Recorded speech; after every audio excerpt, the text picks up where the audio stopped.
novela Pogba ainda não terminou. Fazer os bastidores do Esporte Clube Corinthians Paulista para você. Muitos furos de reportagem, como já é, né, história aqui no canal.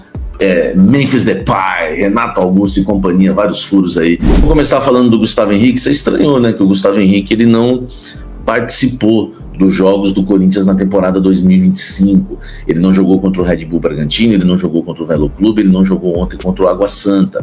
O Gustavo Henrique, né, está fora aí por conta de lesão, tá? O Corinthians, né, hoje soltou uma nota oficial falando o que está acontecendo.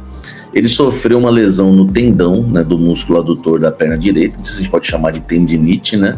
Sofreu uma lesão no tendão do músculo adutor da perna direita durante a pré-temporada. A gente que tem mais experiência com futebol, a gente já sabe que essa lesão no tendão do músculo adutor da perna direita é uma espécie de tendinite, tá? O atleta já iniciou a recuperação sob a supervisão do departamento médico, com tratamento em 2 períodos. É o que revelou o Corinthians aqui em nota oficial. Ele voltou reclamando das dores, né? Começou a fazer um tratamento e agora o Corinthians tenta, né, deixar aí o Gustavo Henrique prontinho para a Libertadores da América. Olha só, o Corinthians está tomando todos os cuidados, eu vou falar sobre isso agora, né, inclusive em relação ao Michael. O Corinthians está tomando todos os cuidados, tá, para ter os seus principais jogadores ou todos os jogadores na Libertadores da América, na pré-Libertadores, quando se viaja, né, para a Venezuela aí na primeira quinzena de fevereiro. Enfim, o Corinthians tem trabalhado muito com isso. Não, talvez o Gustavo Henrique poderia até estar em campo, mas já está aproveitando para tratar também caso parecido como o do meia Rodrigo Garro. O Michael, você sabe, ele sofreu uma lesão grave, né? Ali aquela cirurgia de joelho, né? De ligamento cruzado. E você sabe que aí é quase 1 ano de recuperação em alguns casos, às vezes 8 meses, enfim. E o Michael, né? Ele não joga desde, né, da temporada passada, do primeiro semestre, início da temporada passada. O que acontece, né, com o Michael? O Michael está em fase final de recuperação, mas ainda não foi liberado para o Ramon Dias e para o Emiliano, tá? Ele deve estar pronto somente para a Copa Libertadores da América, isso mesmo, tá? O Corinthians está sendo cauteloso em relação ao Michael, está em fase final, tá, de recuperação dessa cirurgia no joelho, né? Você já tem visto fotos, enfim, imagens do Michael, tá até com um cabelinho diferente, enfim, no gramado, mas ele não foi liberado ainda, tá, para a comissão técnica. Liberado que a gente fala, né?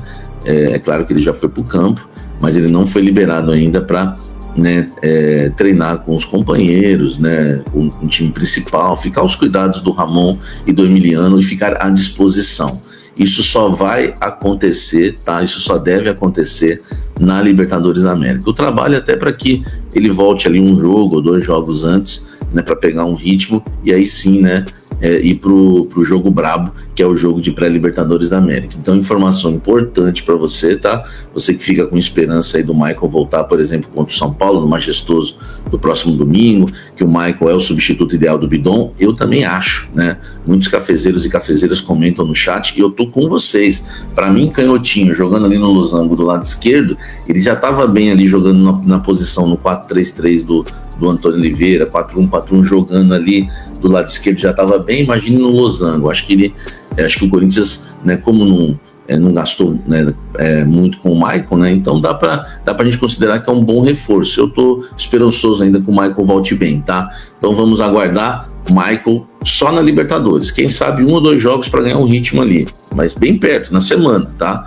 Mas realmente a previsão é essa, Libertadores da América. Michael, tá aí a informação na temperatura certa pra você. Deu a grana, meu amigo, tá todo mundo recebendo no Coringão, velho, tá? Tá todo mundo recebendo no Coringão. O Corinthians quebrou lá o bloqueio, né, que tinha na justiça e pagou os salários atrasados. Ontem eu já trouxe essa história, né, para vocês, tá bom? Os vencimentos foram quitados após quebrar o bloqueio na justiça que o Corinthians enfrentava. A diretoria alvinegra aí contava, né, com o dinheiro da premiação do Campeonato Brasileiro para pagar os salários do jogador, mas o bloqueio fez com que o dinheiro fosse depositado em uma conta determinada pela justiça, né? Depositado em juízo, né? O Corinthians deveria ter pago salários no 5º dia útil do mês, né? Que é o último dia 7, mas a diretoria colocou alguns prazos, não cumpriu, enfim, o Corinthians, né, tentando aí agora, né, enfim, colocar as coisas em ordem, a casa em ordem, pagou aí os jogadores, tá? E além, né, do elenco profissional, ontem quando eu comecei a fuçar essa informação, eu falava com um jogador, o cara, mas eu não recebi, não caiu nada não, falei com 2 que não tinha caído, mas eu tinha falado com um que tinha caído, entendeu?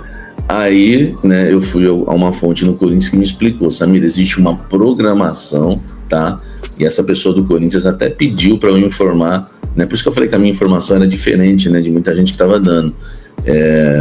Essa pessoa até pediu para eu tomar o cuidado de trazer a informação para o cara realmente não assustar, porque já tinha assustado. Eu tinha falado com 2 jogadores que não receberam e um que recebeu. Então, assim, alguns jogadores começaram a receber ontem e o restante hoje, mas tudo ia ser quitado em 2 dias, tá? O Corinthians também regularizou o pagamento dos direitos de imagem das jogadoras do elenco feminino, estava atrasado, tá? O atraso nos repasses ocorreu também devido ao bloqueio aí, enfim, né? Isso é a justificativa do Corinthians, né? Essa é a verdade.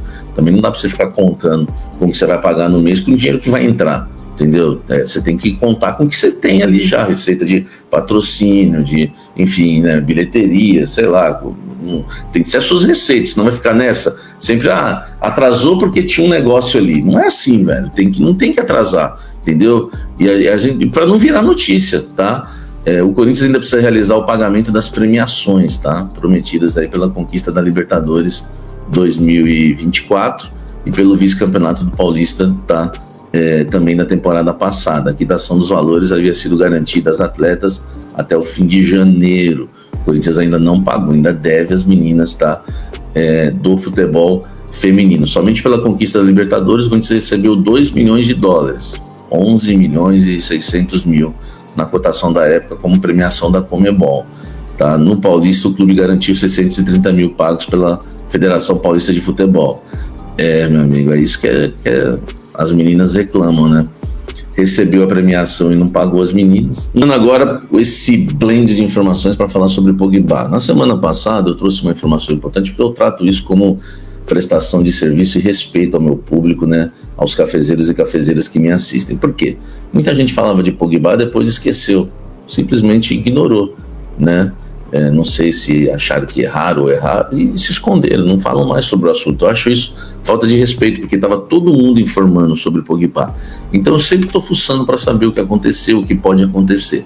E aí trouxe para vocês recentemente uma informação importantíssima que foi o Corinthians que recuou através do Pedro Silveira, né? O Corinthians deu uma congelada na situação, né? Tirou o pé do acelerador, porque estava temendo o que aconteceria com a sua patrocinadora master. O Corinthians ficou sabendo antes que ia acontecer. Aconteceu, ela ficou sem poder operar no Brasil.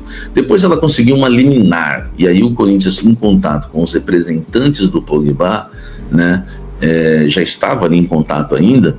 O Corinthians ficou com medo de avançar nas tratativas, porque o Corinthians temia que essa liminar fosse cassada a qualquer momento, tá certo? E agora, né, ela conseguiu, né, a regularização apareceu aí, né, na lista, enfim, sempre fica aquele temor, o site saiu do ar, o que aconteceu? Enfim, sempre tem essa preocupação, tá? E aí o que eu descobri? Que o Corinthians avisou os representantes do Pogba, tá? Que estavam dispostos a aumentar a proposta, mas isso dependeria, né, de uma situação que estava acontecendo com o seu patrocinador. Não sei de que forma o Corinthians falou, se era um problema, se era regularização, não sei se explicou de forma específica, tá? Mas o Corinthians deixou claro para o Pogba que não ia avançar enquanto não resolvesse, enquanto o seu patrocinador não tivesse a sua situação definida, tá? E deixou claro, né, para o Pogba um aviso de que pretende aumentar a proposta salarial que ele não gostou, proposta de 3 milhões e meio de reais, pretende aumentar caso tenha aí o aporte do seu patrocinador e queria resolver esse problema. Mas é claro que o Corinthians, né, deixou o Pogba à vontade, nem precisava também para ele acertar com outro clube, caso, né, o Corinthians realmente não voltasse com outra proposta. É isso que está acontecendo, tá?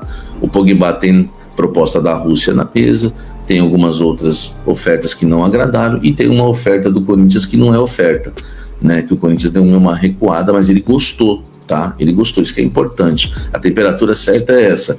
Ele curte a ideia de jogar no Brasil com o Memphis, mas é claro que ele quer ganhar, né? A mesma coisa que o Memphis ganhou, até um pouquinho mais. Então, o Corinthians vai ter que aumentar a proposta para avançar nas tratativas, se der tempo, se o Pogba já não acertou com algum outro clube. Então a novela só vai terminar quando tiver realmente definido aí o futuro do Pogba e o futuro da patrocinadora, tá? Mas o importante é que o Pogba sabe que o Corinthians está tentando resolver um problema de parceiro, tá? Para tentar aumentar a proposta para ele e, enfim, né, contratar o jogador francês. Então é isso, gente. O Pogba foi avisado e sabe das questões envolvendo a patrocinadora do Corinthians. Agora, se ele tá esperando, aí não tenho essa informação, tá? Eu duvido que esteja, porque jogador, né, é assim, se pintar uma proposta boa, se pintar uma proposta de um time que disputa a Liga dos Campeões, você acha que ele vai ficar esperando? Jamais. Então, eu tô trazendo o que eu sei, de fato, para vocês, mas ele foi avisado desse caso que está acontecendo com o Corinthians em relação à patrocinadora, e tudo indica, né, que as coisas não andaram realmente por conta disso. Tudo indica. A nação e a reunião do Conselho Deliberativo ultimamente teve briga, teve polêmica, esquentou, o MPS precisou aí ser interrompida várias vezes aí. Depois disso houve uma votação pela admissibilidade do processo de impeachment que foi aprovado por 126 a 114. Com isso, o possível afastamento de Melo será votado, né, Augusto Melo, infelizmente. A confusão começou porque os conselheiros da situação reclamaram ainda da velocidade com que o turno passou a votar alguns requerimentos antes de iniciar de fato a votação do impeachment. Segundo a situação aí ligada ao Augusto Melo, alguns membros mais velhos do conselho precisam de mais tempo para responder às chamadas do presidente, não só levando e sentando nas cadeiras, né? A sugestão da turma do atual presidente então foi de transferir essas votações de requerimentos para o papel, que fará com que a reunião demore ainda mais, tá, Fel? O calor na capital paulista, que está 26 graus a 21 horas nessa segunda, também é inconveniente. A reunião corintiana acontece em um ginásio lá no Parque São Jorge, beleza, Fel? É isso, Fel. Espero que vocês tenham curtido esse like, se inscreva no canal, ative as notificações. Um forte abraço a todos, até o próximo vídeo. Vai, Corinthians!